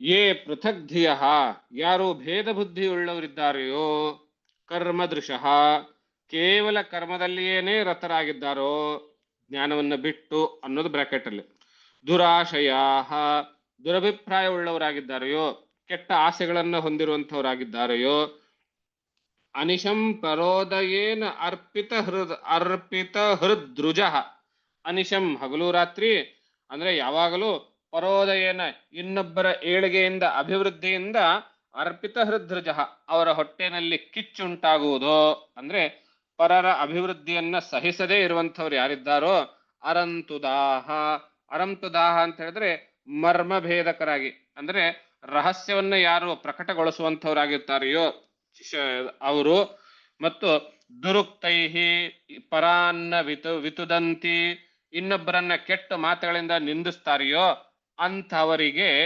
ದೈವವಧಾನ್, ದೈವವೇ ಅವರನ್ನ ವಧೆಯ ಕಡೆಗೆ ಕರೆದುಕೊಂಡು ಹೋಗುತ್ತೆ ಅನ್ನುವಂತಹ ಮಾತನ್ನು ಇಲ್ಲಿ ಈ ಮೂಲಕ ಹೇಳ್ತಾರೆ, ಬ್ರಹ್ಮನ ಮೂಲಕ. ಅಂದ್ರರ್ಥ ಯಾರ್ಯಾರು ಈ ಎಲ್ಲ ಕೆಲಸವನ್ನು ಮಾಡ್ತಾರೆಯೋ ಅವರಿಗೆ ಯಾರೋ ಬೇರೆ ಶಿಕ್ಷೆ ಕೊಡಬೇಕಾಗಿಲ್ಲ, ದೈವವೇ ಅವರಿಗೆ ವಧೆಗೆ ಹತ್ರ ಕರೆದುಕೊಂಡು ಹೋಗುತ್ತದೆ ಅನ್ನುವಂಥ ತಕ್ಕ ಶಾಸ್ತಿ ಆಗ್ತದೆ ದೈವದ ಮೂಲಕ ಅನ್ನೋ ಮಾತಿಂದ. ಕೊನೆಗೆ ಅನೇಕ ರೀತಿಯ ಪ್ರಾರ್ಥನೆಗಳನ್ನ, ವರ್ಣನೆಗಳನ್ನ, ಸ್ತೋತ್ರಗಳನ್ನ ಮಾಡಿ ಈಶ್ವರನಿಗೆ ಕೇಳ್ಕೊಳ್ಳೋದೇನು, ಬೇಡಿಕೆ ಏನು ಅಂತಾದ್ರೆ 50, 51, 52 ಮತ್ತು 53ನೇ ಶ್ಲೋಕದಲ್ಲಿ ನಾವು ನೋಡ್ತೇವೆ.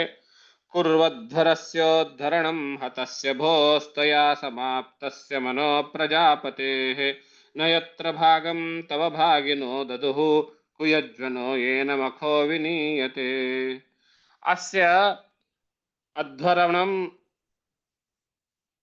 ಅಸ್ಯ ಅಧ್ವರಸ್ಯ ಉದ್ಧರಣಂ ಕುರು ಅಂತ. ಈ ಯಜ್ಞದ ಉದ್ಧಾರವನ್ನು ನೀನು ಮಾಡಬೇಕು, ನೀನೇ ಈ ಯಜ್ಞವನ್ನ ಧ್ವಂಸ ಮಾಡಿದಂಥವನಾಗಿದ್ದೀಯಾ ಹೇ ಮನ್ಯೋ, ಹೇ ರುದ್ರನೇ, ಈ ಯಜ್ಞದ ಉದ್ಧಾರವನ್ನು ಮಾಡಬೇಕು. ಎಂಥ ಯಜ್ಞ ಇದು? ಹತಯಾ ಹತಃ, ನಿನ್ನಿಂದಲೇ ನಾಶವಾಗಿರುವಂತಹದ್ದು. ಯಾರ್ದು ಯಜ್ಞ ಇದು? ಈ ಯಜ್ಞದ ಯಜಮಾನ ಯಾರು, ಓನರ್ ಯಾರು? ಪ್ರಜಾಪತೆ, ಹೇ ದಕ್ಷನ ಈ ಯಜ್ಞ. ಎಂತಹ ಯಜ್ಞ ಇದು?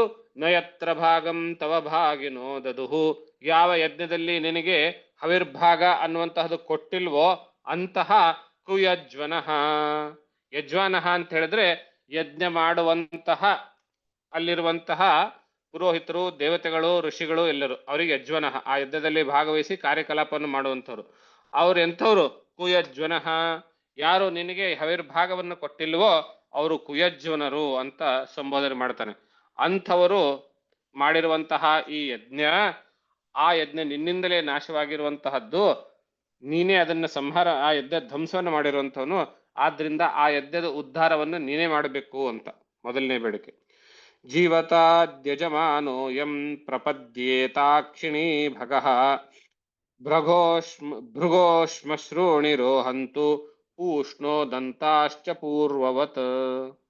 ಜೀವತಾತ್ ಯಜಮಾನ, ಈ ಯಜ್ಞದ ಯಜಮಾನು ದಕ್ಷನು ಮತ್ತೆ ಜೀವಿಸಲಿ, ಮತ್ತೆ ಅವನಿಗೆ ಜೀವ ಬರುವಂತಹದ್ದಾಗಲಿ, ಎರಡನೇ ಬೇಡಿಕೆ.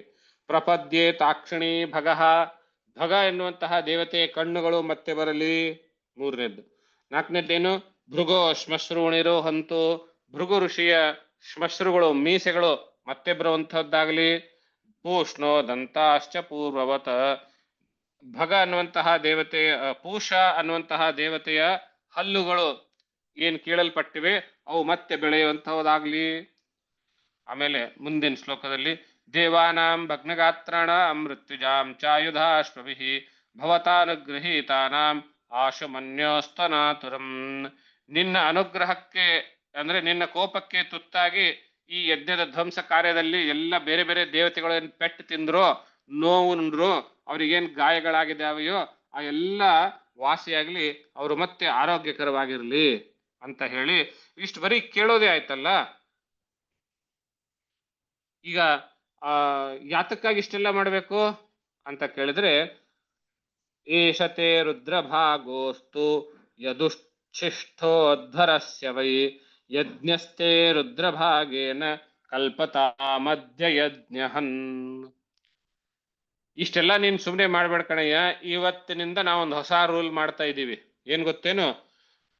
ಯದುಚ್ಛಿಷ್ಟ ಅದ್ಧರಸ್ಯ, ಯಜ್ಞದಲ್ಲಿ ಬೇರೆ ಬೇರೆ ದೇವತೆಗಳಿಗೆ ಎಲ್ಲ ಆಯಾ ದೇವತೆಗಳಿಗೆ ಸಂಬಂಧಪಟ್ಟಂತೆ ಹವಿಸ್ಸನ್ನ ಏನೇನೇನಲ್ಲಿ ಹಾಕಿರ್ತಾರೆಯೋ ಆ ಪ್ರಧಾನಾಹುತಿ ಎಲ್ಲ ಮುಗಿದ್ಮೇಲೆ ಉಳಿದಿರುವಂತಹ ಎಲ್ಲ ಹವಿಸ್ಸಿನ ಭಾಗ ಏನಿದೆಯೋ ಅದಷ್ಟು ನಿನಗೇ ಸೇರಲಿ ಅಂತ ಹೇಳ್ತಾನೆ. ಅದಕ್ಕೆ ಸೃಷ್ಟಕೃತ ಅಂತ ಹೆಸರು.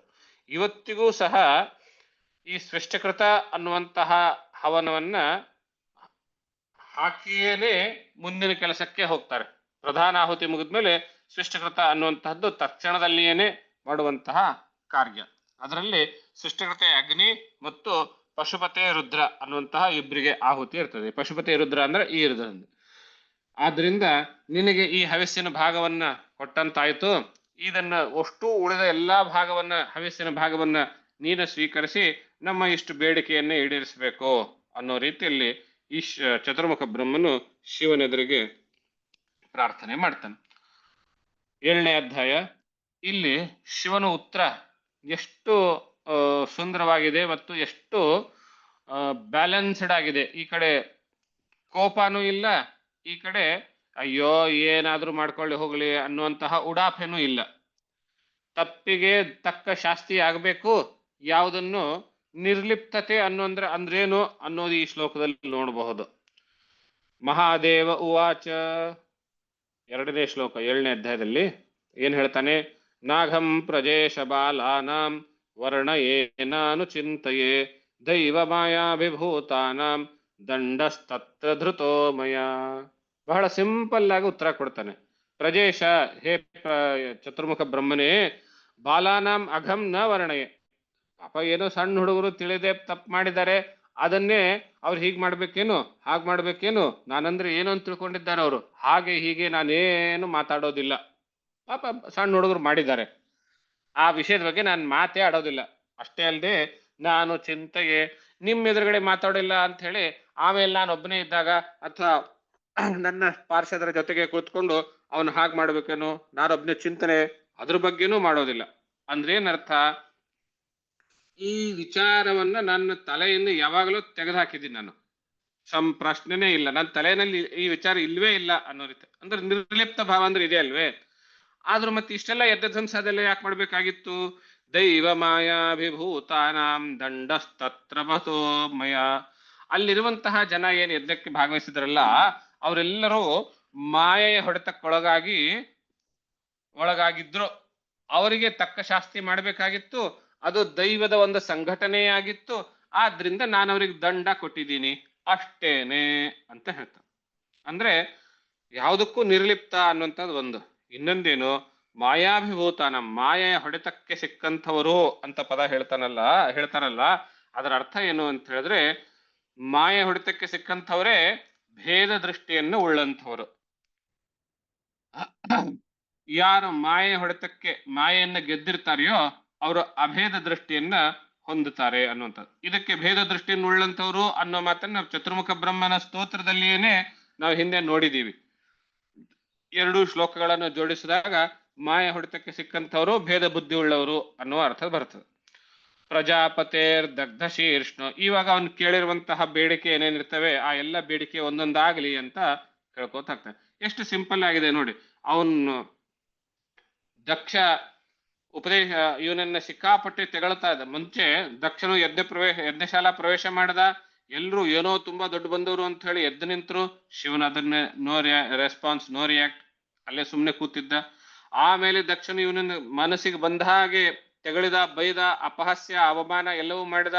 ಎಲ್ಲರೂ ಸುತ್ತಮುತ್ತಲಿದವರು ನಕ್ಕರು. ಶಿವನು ನೋ ರೆಸ್ಪಾನ್ಸ್, ಯಾವುದಕ್ಕೂ ಇಲ್ಲ, ಸುಮ್ಮನೆ ಕೂತಿದ್ದ. ಇನ್ನು ನಂದಿ ಮತ್ತು ಆ ಋಭುಗಳ ಮಧ್ಯೆ ಯುದ್ಧ ನಡೆದು ಅದು ಯುದ್ಧ ಪ್ರಕೋಪಕ್ಕೆ ಹೋಗ್ಬೋದು ಅನ್ನೋ ಕಾರಣದಿಂದ ಅಲ್ಲಿಂದ ವಾಪಸ್ ಹೊರಟೋದ. ಆಮೇಲೆ ಇವನಿಗೆ ಯಜ್ಞ ಭಾಗಕ್ಕೆ ಅರ್ಹ ಇಲ್ಲ ಅಂತ ಹೇಳಿ ಶಾಪ ಕೊಡಲಾಯ್ತು. ಆವಾಗ್ಲೂ ಸುಮ್ಮನೆ ಕೂತಿದ್ದ. ಯಾವಾಗ ಇವರ ತಪ್ಪುಗಳು ಮಿತಿ ಮೀರ್ತೋ, ಸತಿಗೆ ಸಾಕಷ್ಟು ಅವಮಾನವಾಯಿತು, ಅವಾಗಲೂ ಸುಮ್ಮನೆ ಕೂತಿದ್ದ. ಯಾವಾಗ ಸತಿಯ ಕಾಲಾಗ್ನಿ ಧಾರಣದಿಂದ ಶರೀರ ತ್ಯಾಗ ಆಯಿತು, ಆಮೇಲೆ ಆ ದೇವತೆಗಳನ್ನೆಲ್ಲ ಅಲ್ಲಿಂದ ತನ್ನ ಪಾರ್ಷದರನ್ನ ಅಲ್ಲಿಂದ ಅಟ್ಟಿಸಿದ್ರು. ಆವಾಗ ಅವನಿಗೆ ಇವ್ರಿಗೆ ಇಷ್ಟೇ ಬಿಟ್ರೆ ಸಾಲದು, ಇವ್ರಿಗೆ ತಕ್ಕ ಶಾಸ್ತಿ ಮಾಡ್ಬೇಕು ಅಂತ ಹೇಳಿ ತಲೆಯಿಂದ ಒಂದು ಕೂದಲು ಕಿತ್ಕೊಟ್ಟ. ಅದು ವೀರಭದ್ರ ಆಯ್ತು. ಆಮೇಲೆ ಮುಂದಿನ ಕೆಲಸ ಎಲ್ಲ ವೀರಭದ್ರನೇ ನೋಡ್ಕೊಂಡ.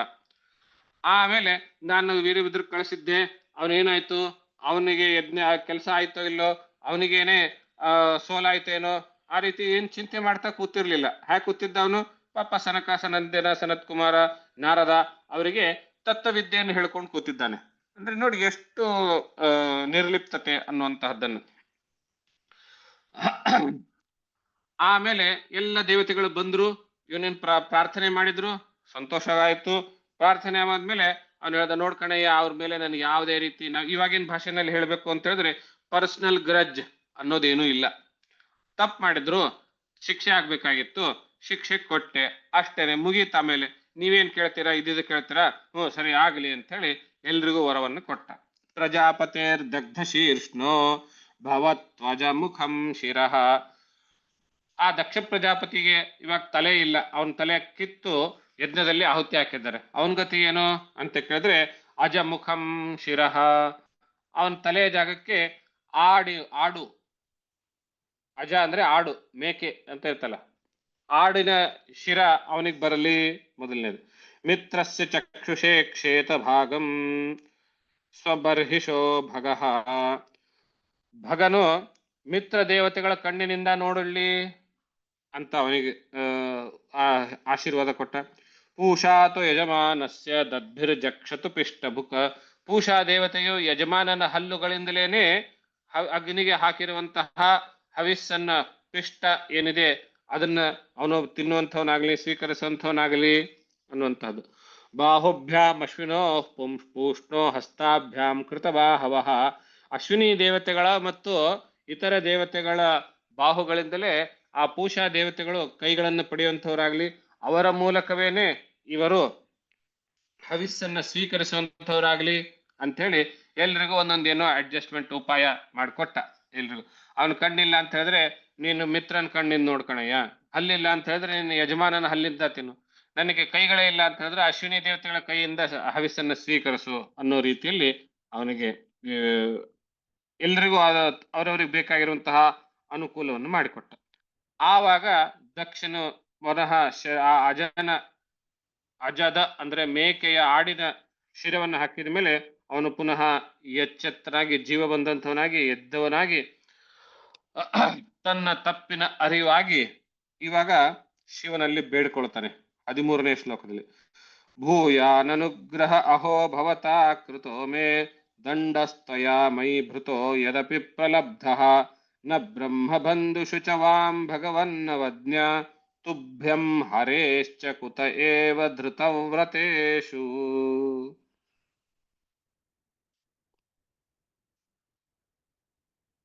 ಹೇ ಶಿವನೇ, ಭೂಯಾನ್ ಅನುಗ್ರಹ ಅಹೋ. ಅಹೋ ನಿನ್ನ ಒಂದು ಕಾರುಣ್ಯ ಎಷ್ಟು ದೊಡ್ಡದದು ಅಂತ ಹೇಳಿದ್ರೆ, ನಾನು ನಿನಗೆ ಅವಮಾನ ಮಾಡಿದಂಥವನು, ಅಷ್ಟೇ ಅಲ್ಲದೇನೆ ಭೇದ ಬುದ್ಧಿ ಇಟ್ಕೊಂಡು ಬ್ರಹ್ಮ ಬಂಧು ಆದಂಥವನು. ತುಭ್ಯಂ ಹರೇಶ್ಚ, ನಿನ್ನ ಮತ್ತು ಹರಿಯ ಮಧ್ಯದಲ್ಲಿ ಭೇದವನ್ನ ಮಾಡಿರುವಂಥವನು ನಾನು.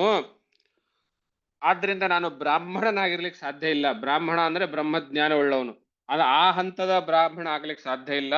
ಆದ್ರಿಂದ ಬ್ರಹ್ಮಬಂಧುವೇ ನಾನು.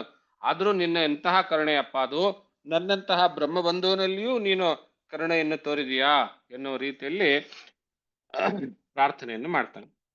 ಆಗ ಈ ಎಲ್ಲ ದೇವತೆಗಳು ಶಿವನನ್ನ ಪ್ರಾರ್ಥನೆ ಮಾಡುವಂತಹ ಸಂದರ್ಭದಲ್ಲಿ ಈಗ ಅವ್ರವ್ರಿಗೆ ಏನೇನ್ ಆಗ್ಬೇಕಾಗಿತ್ತು ಅದೆಲ್ಲ ಆಯ್ತು.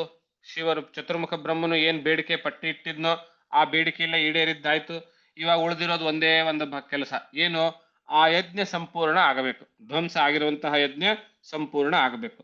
ಆದ ಕಾರಣದಿಂದ ಎಲ್ಲ ದೇವತೆಗಳು ಋಷಿಗಳು ಎಲ್ಲರೂ ಸೇರಿಸಿ ಪುನಃ ಯಜ್ಞವನ್ನ ಪ್ರಾರಂಭ ಮಾಡಿ ಅಲ್ಲಿರುವಂತಹ ಎಲ್ಲ ದೇವತೆಗಳು ಒಕ್ಕರಲಿನಿಂದ ಯಜ್ಞದ ಹವಿಸ್ಸನ್ನ ಕೈಯಲ್ಲೇ ಹಿಡಿದುಕೊಂಡು ಯಜ್ಞ ಸ್ವರೂಪಿಯಾಗಿರುವಂತಹ ವಿಷ್ಣುವನ್ನ ಪ್ರಾರ್ಥನೆ ಮಾಡ್ತಾರೆ. ಅವರೆಲ್ಲರ ಪ್ರಾರ್ಥನೆಯನ್ನ ಕೇಳಿ ಮೆಚ್ಚಿ ವಿಷ್ಣು ಅಲ್ಲಿ ಪ್ರತ್ಯಕ್ಷನಾಗ್ತಾನೆ. ತದಾ ಸ್ವಪ್ರಭಯ ತೇಷಾಂ ದ್ಯೋತಯಂತ್ಯಾದಿಶೋ ದಶ ಮುಷ್ಣಂ ತೇಜ ಉಪಾನೀತಸ್ತಾರ್ಕ್ಷೇಣ ಸ್ತೋತ್ರವಾಜಿನ. ಮೊದಲು ಒಂದು ಬೆಳಕಿನಂತೆ ಕಂಡು ಆಮೇಲೆ ಆ ಬೆಳಕು ಎಲ್ಲ ಕಡೆ ವ್ಯಾಪಿಸುತ್ತಾ ಅವನು ಶಂಖ ಚಕ್ರ ಇತ್ಯಾದಿಗಳಿಂದ ಕೂಡಿಕೊಂಡು ಗರುಡನ ಮೇಲೆ ಬಂದು ಶ್ಯಾಮವರ್ಣದ ಶರೀರ ತೆಗೆದುಕೊಂಡು ಪೀತಾಂಬರಧಾರಿಯಾಗಿ ಪ್ರತ್ಯಕ್ಷನಾಗ್ತಾನೆ ಎಲ್ಲರ ಎದುರುಗಡೆ. ಹಾಗೆ ಪ್ರತ್ಯಕ್ಷನಾಗಿರುವಂತಹ ವಿಷ್ಣುವನ್ನ ಅಲ್ಲಿರುವಂತಹ ಬ್ರಹ್ಮ ಮೊದಲಾದ ಎಲ್ಲ ದೇವತೆಗಳು, ಬ್ರಹ್ಮನು, ದಕ್ಷನು, ಇತರ ಋತ್ವಿಜರು, ಸದಸ್ಯರು, ಭೃಗು ಋಷಿ, ಸ್ವತಃ ರುದ್ರನು, ಹೀಗೆ ಆ ಎಲ್ಲ ಇಂದ್ರನು, ದೇವತೆಗಳ ಪತ್ನಿಯರು, ಯಜಮಾನನ ಪತ್ನಿಯರು, ಅವರೆಲ್ಲರೂ ಋಷಿಗಳು, ಸಿದ್ಧರು ಅನೇಕ ರೀತಿಯಲ್ಲಿ ಸ್ತೋತ್ರಗಳನ್ನು ಮಾಡ್ತಾರೆ. ಕೊನೆಗೆ ಎಲ್ಲ ಯೋಗೇಶ್ವರರು ಅಂತ ಹೇಳ್ಕೊಡುವಂತಹ ಮುನಿಗಳು.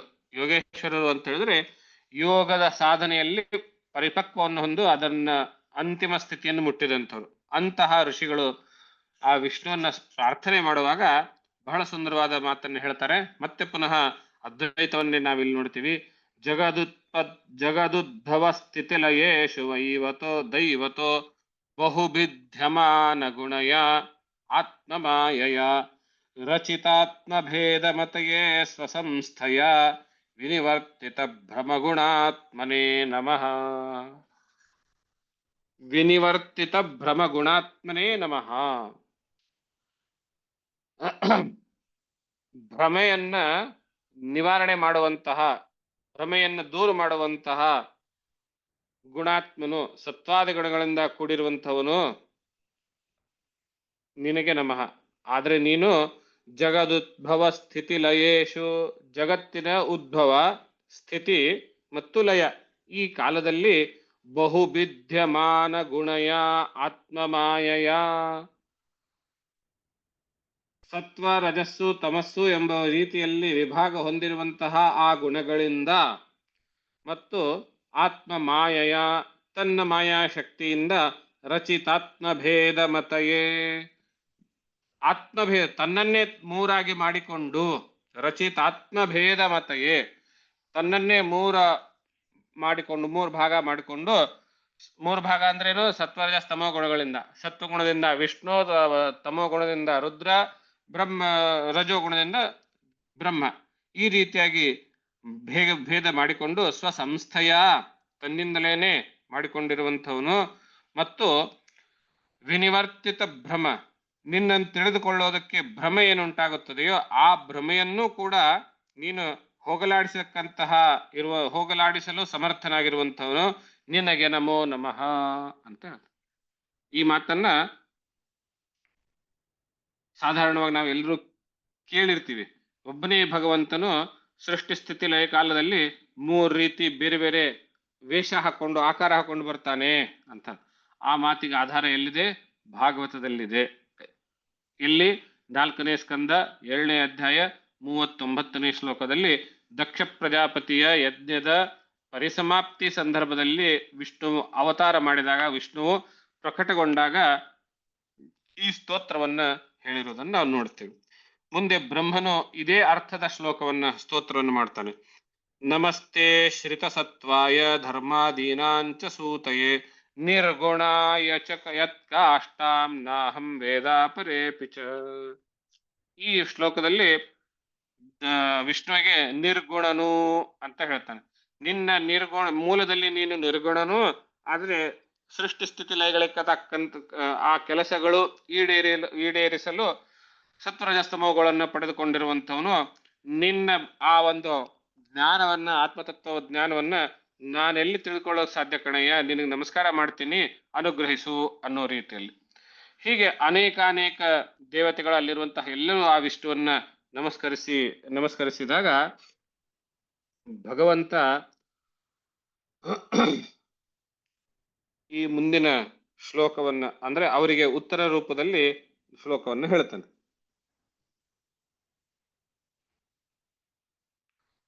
50ನೇ ಶ್ಲೋಕದಲ್ಲಿ ಶ್ರೀ ಭಗವಾನುವಾಚ ಅಹಂ ಬ್ರಹ್ಮ ಚ ಸರ್ವಶ್ಚ ಜಗತಃ ಕಾರಣಂ ಪರಂ ಆತ್ಮೇಶ್ವರ ಉಪದ್ರಷ್ಟ ಸ್ವಯಂ ದೃಗ ವಿಶೇಷಣ. ಅಹಂ ನಾನು, ಯಾರು ಹೇಳ್ತಾ ಇದ್ದಾರೆ? ಭಗವಂತ ವಿಷ್ಣು ನಾರಾಯಣ. ನಾನು ಬ್ರಹ್ಮಾಚ ಬ್ರಹ್ಮನು, ಶರ್ವಶ್ಚ ಶಿವನು, ಜಗತಃ ಕಾರಣಂ ಪರಂ ಜಗತ್ತಿಗೆ ಕಾರಣ, ಪರಂ ಮೂಲವಾದ ಕಾರಣ ನಾವೇ ಅಂತ ಹೇಳ್ತಾರೆ. ಇಲ್ಲಿ ನೋಡಿ ವಾಕ್ಯ ಹೇಗಿದೆ ಅಂತಂದ್ರೆ 3 ಹೆಸರು ತಗೊಂಡು ಕಾರಣ ಅಂತ ಒಂದೇ ಹೇಳ್ತಾನೆ, ಕಾರಣಗಳು ಅಂತ ಹೇಳಿಲ್ಲ, ಕಾರಣಂ ಅಂತ ಏಕವಚನದಲ್ಲಿ ಹೇಳ್ತಾರೆ. ಅಂದ್ರೆ ಅವು 3 ಬೇರೆ ಬೇರೆ ಅಲ್ಲ ಅನ್ನುವ ಭಾವನೆ ಮತ್ತೆ ಅಲ್ಲೇ ಬಂತು. ಮತ್ತೆ ನೇರವಾಗಿ ಹೇಳ್ತಾ ಇದ್ದೇನೆ ಮಾತುಗಳಿಂದ, ನಾವು 3 ಜನ ಜಗತ್ತಿಗೆ ಕಾರಣ, ಸೃಷ್ಟಿ ಸ್ಥಿತಿ ಲಯಗಳಿಗೆ ಕಾರಣ ಕಣಯ್ಯ ಅಂತ ಯಾರು ಹೇಳ್ತಾ ಇದ್ದಾರೆ? ಭಗವಂತನೇ ಹೇಳ್ತಾ ಇದ್ದಾನೆ. ಆತ್ಮೇಶ್ವರ, ನಾನು ಆತ್ಮೇಶ್ವರನು ಅಂತ ಹೇಳಿದ್ರೆ ನಾನು ಆತ್ಮನೂ ಹೌದು ಈಶ್ವರನೂ ಹೌದು. ಸಾಧಾರಣವಾಗಿ ನಾವು ಏನ್ ಕೇಳ್ತೀವಿ, ಇದೇನ್ರಿ ಅಹಂ ಬ್ರಹ್ಮಾಸ್ಮಿ, ನಾನೇ ದೇವರು ಅಂತ ಹೇಳ್ತಾರೆ, ಅದೇ ಹಾಗಾದ್ರೆ ಸಾಧ್ಯ ಅನ್ನೋ ಮಾತು ಕೇಳ್ತೀವಲ್ವಾ? ಯಾರು ಹೇಳಿದ್ ಮಾತಿದ್ದು? ಭಗವಂತನೇ ಹೇಳ್ತಾನೆ. ಆತ್ಮನೂ ಹೌದು ಈಶ್ವರನೂ ಹೌದು ಅಂತ ಭಗವಂತನೇ ಒಪ್ಪಿಕೊಂಡ ಮೇಲೆ, ಭಗವಂತನೇ ನಮಗೆ ಉಪದೇಶ ಮಾಡಿದ್ಮೇಲೆ ನಾವು ಅದನ್ನು ಒಪ್ಪದೇ ಇರೋದಕ್ಕೇನು ಅವಿವೇಕವೋ ನಂಗೆ ಗೊತ್ತಿಲ್ಲ. ಉಪದೃಷ್ಟ ಅಂದ್ರೆ ಸಾಕ್ಷಿ. ನಾನು ಏನು ಮಾಡೋದಿಲ್ಲ, ಸುಮ್ಮನೆ ನೋಡ್ತಾ ಇರ್ತೀನಿ, ಎಲ್ಲವೂ ಮಾಡೋದು. ಈ ಪಂಚದಶಿ ಪಾಠ ಕೇಳುವವರಿಗೆ ಈ ಉಪದೃಷ್ಟ ಅನ್ನುವಂತಹ ಪದ ಬಹಳ ರುಚಿಸ್ತದೆ. ಸಾಕ್ಷಿ ಅಂತ ಹೆಸರು. ಸ್ವಯಂ ದೃಗ, ಸ್ವಯಂ ಪ್ರಕಾಶನು ನಾನು, ಸ್ವಯಂ ಜ್ಯೋತಿ ನಾನು. ನನ್ನನ್ನು ನೋಡೋದಕ್ಕೆ ನಾನು ಎಲ್ಲವನ್ನು ಬೆಳಗ್ತೇನೆ, ನನ್ನನ್ನು ಬೆಳಗೋದಕ್ಕೆ ಇನ್ನೊಂದು ಯಾವುದು ಬೇಕಾಗಿಲ್ಲ. ಅದು ಸ್ವಯಂ ಜ್ಯೋತಿ. ದೃಗವಿ ಸ್ವಯಂ ದೃಗ ಅವಿಶೇಷಣ, ನಾನು ಅತ್ಯಂತ ನಿರ್ವಿಶೇಷನಾಗಿದ್ದೇನೆ. ನಿರ್ವಿಶೇಷನಾಗಿದ್ದೇನೆ ಅಂದ್ರೆ ಏನು? ನನಗೆ ಹೀಗೆ ಅಂತ ಹೇಳಲಿಕ್ಕೆ ಸಾಧ್ಯನೇ ಇಲ್ಲ. ಏನಿದ್ರು ಹೀಗಲ್ಲ ಹೀಗಲ್ಲ, ನೇತಿ ನೇತಿ ಅನ್ನೋ ರೀತಿಯಲ್ಲೇನೆ ಹೇಳಬೇಕು. ಆ ರೀತಿಯಾಗಿದ್ದೇನೆ. ಆತ್ಮಮಾಯಾಂ ಸಮಾವಿಶ್ಯ ಸೋಹಂ ಗುಣಮಯೀಂ ದ್ವಿಜ ಸೃಜನ್ ರಕ್ಷನ್ ಹರನ್ ವಿಶ್ವಂ ದಧ್ರೆ ಸಂಜ್ಞಾಂ ಕ್ರಿಯೋಚಿತಾಂ. ಮತ್ತೆ ಸ್ವತಃ ಭಗವಂತನ ಹೇಳ್ತಾನೆ, ಆತ್ಮಮಾಯಾಂ ಸಮಾವಿಶ್ಯ, ನನ್ನ ಮಾಯೆಯನ್ನೇ ನಾನು ಹೊಕ್ಕು, ಗುಣಮಯೀಂ ಸೋಹಂ ಅಂತಹ ನಾನು ಗುಣಮಯೀಂ ಮಾಯಾಂ, ಸತ್ವಾದಿ ಗುಣಗಳಿಂದ ಕೂಡಿರುವಂತಹ ಮಾಯೆಯನ್ನು ಹೊಕ್ಕು, ಸೃಜನ್ ಸೃಷ್ಟಿಸುತ್ತಾ, ರಕ್ಷನ್ ರಕ್ಷಿಸುತ್ತಾ, ಹರನ್ ಸಂಹರಿಸುತ್ತಾ, ವಿಶ್ವಂ ದಧ್ರೆ ಈ ಜಗತ್ತನ್ನ ಹಿಡಿದು ನಿಲ್ಲಿಸಿದ್ದೇನೆ.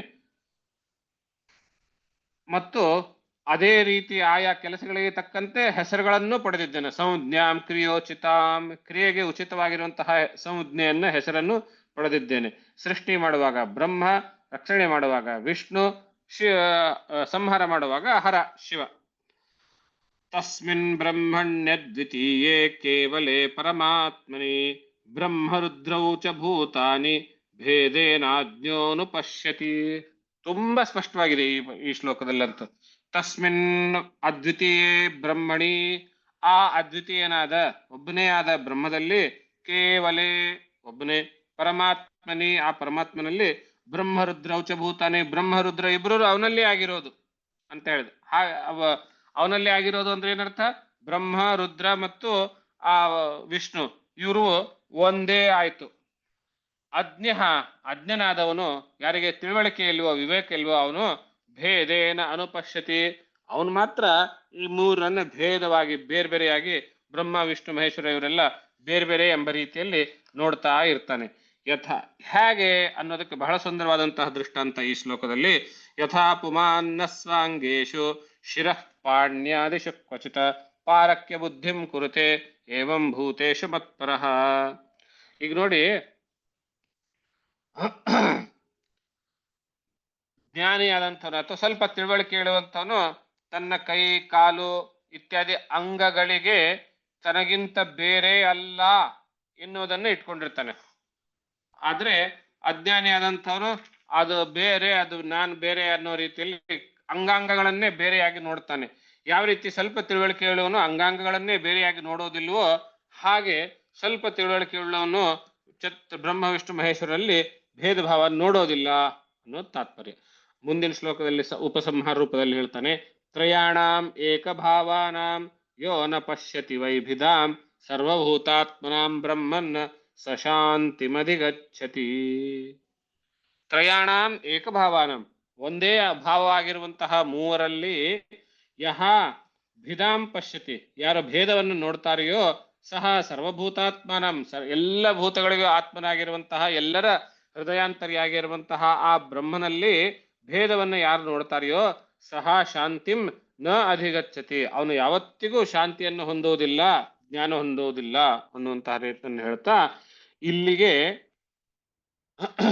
ಈ ದಕ್ಷ ಯಜ್ಞದ ಕಥಾನಕದ ಕೀ ಟೇಕವೇ ಏನು ಅನ್ನುವಂತಹದ್ದನ್ನ ನಾವು ಈ ಕೊನೆಯ 4 ಶ್ಲೋಕಗಳಲ್ಲಿ ನೋಡಿದ್ವಿ ವಿಷ್ಣುವಿನ ಮುಖದಿಂದ. ಅಂದ್ರೆ ಯಾರು ಈ ಜಗತ್ತಿನಲ್ಲಿ ಬ್ರಹ್ಮ ವಿಷ್ಣು ಮಹೇಶ್ವರರಲ್ಲಿ ಭೇದವನ್ನು ಮಾಡ್ತಾರೆಯೋ, ಅವರು 3 ಜನ ಬೇರೆ ಬೇರೆ ಎನ್ನುವ ರೀತಿಯಲ್ಲಿ ನೋಡ್ತಾರೆಯೋ ಅವರು ಅಜ್ಞಾನಿಗಳು, ಅವ್ರು ಯಾವತ್ತಿಗೂ ಶಾಂತಿಯನ್ನು ಹೊಂದುವಂಥವರಲ್ಲ. ಅವರು ದಕ್ಷನಂತೆ ನಾಶವನ್ನೇ ಹೊಂದೋದಕ್ಕೆ ಯೋಗ್ಯರಾಗಿರುವಂಥವ್ರು. ಆ ದಕ್ಷ ಯಜ್ಞ ಪರಿಸಮಾಪ್ತಿ ಆಗಲಿಲ್ಲ. ಆ ಯಜ್ಞದ ಪ್ರಾರಂಭದಲ್ಲಿ ವಿಷ್ಣು ಮತ್ತು ಚತುರ್ಮುಖ ಬ್ರಹ್ಮ ಅವರೂ ಇರಲಿಲ್ಲ. ಈಶ್ವರನಲ್ಲಿ ಅವನಿಗೆ ಭೇದ ಬುದ್ಧಿ ಕಾಣಿತು. ಆ ಭೇದ ಬುದ್ಧಿಯ ಪರಿಣಾಮವೇ ಅವನು ತಾನು ನೆರವೇರಿಸಿದ ಯಜ್ಞ ಸಂಪೂರ್ಣವಾಗಿ ಮಾಡಲಾರದೆ ಅದೇ ಯಜ್ಞದಲ್ಲಿಯೇ ಅವನಿಗೆ ಬಲಿಪಶುವಾಗಿ ಹೋದ. ತನ್ನ ಸಂಹಾರವೂ ಆಯಿತು, ಯಜ್ಞದ ಸಂಹಾರವೂ ಆಯಿತು, ಅವನಿಗೆ ಸಹಕಾರ ನೀಡಿದಂತಹ ಇತರ ದೇವತೆಗಳಿಗೂ ಋಷಿಗಳಿಗೂ ತಕ್ಕ ಶಾಸ್ತಿ ಆಯಿತು. ಆದ್ದರಿಂದ ಈ ಇಡೀ ಕಥಾನಕದ ಸಾರಾಂಶ ನಾವು ಅಂತ ಹೇಳಿ ಏನ್ ತಗೊಳ್ಬೇಕು ಅಂತ ಹೇಳಿದ್ರೆ, ತ್ರಿಮೂರ್ತಿಗಳಲ್ಲಿ ಭೇದ ಅನ್ನೋದು ಸರ್ವಥಾ ಸಲ್ಲದು. ಯಾವುದೇ ದೇವತೆ ನಮಗೆ ಇಷ್ಟ ಆದ್ರೂ ಆ ದೇವತೆಯನ್ನು ನಾವು ಹೆಚ್ಚು ಪ್ರೀತಿಯಿಂದ, ಹೆಚ್ಚು ಉತ್ಸಾಹದಿಂದ, ವಿಜೃಂಭಣೆಯಿಂದ ಆಚರಣೆ, ಪೂಜೆ ಇತ್ಯಾದಿಗಳು ಮಾಡುವುದು ಹೊರತು ಆ ದೇವತೆ ಬಿಟ್ಟು ಇನ್ನೊಂದು ರೂಪವನ್ನ ಕಡಿಮೆಯಾಗಿ ನೋಡುವುದು, ಅದನ್ನು ತೆಗಳುವುದು ಅನ್ನುವಂತಹದ್ದೇನಿದೆಯಲ್ಲ, ಇದು ಶುದ್ಧ ಮುಟ್ಟಾಳತನ, ಅವಿವೇಕತನ, ಅಜ್ಞರು ಮಾಡುವ ಕೆಲಸ ಅನ್ನುವಂತಹದ್ದು ಈ ದಕ್ಷಯಜ್ಞನ ಕಥಾನಕದ ಮುಖ್ಯವಾದ ಸಂದೇಶ ಅನ್ನೋದನ್ನ ಹೇಳ್ತಾ, ಇವತ್ತಿನ ಒಂದು 15 ನಿಮಿಷ ಹೆಚ್ಚಿಗೆ ಆದ್ರೂ ನಿನ್ನೆಯ ಪಾಠದ ಬಾಕಿ ಉಳಿದಿತ್ತು. ಅದನ್ನ ಇವತ್ತು ಈ ಭಾಗ ಯಜ್ಞದ ಸಂದೇಶ, ಈ ದಕ್ಷಯಜ್ಞದ ಕಥೆಯ ಸಂದೇಶ ತಿಳಿದುಕೊಳ್ಬೇಕು ಆಗಿತ್ತು. ಆ ಕಾರಣದಿಂದ ಹಾಗೇನೆ ಮುಂದುವರೆಸಿದೆ. ತಾವು ಕೂಡ ಹೆಚ್ಚು ಸಮಯವಾದ್ರೂ ತದೇಕಚಿತದಿಂದ ಕೇಳ್ತಾ ಇದ್ದೀರಿ. ಹೀಗೆ ಇಂತಹ ಅನುಪಮ ಕಥೆಗಳು ಭಾಗವತದಲ್ಲಿ ಅನೇಕಗಳು ಬರ್ತಾ ಇವೆ.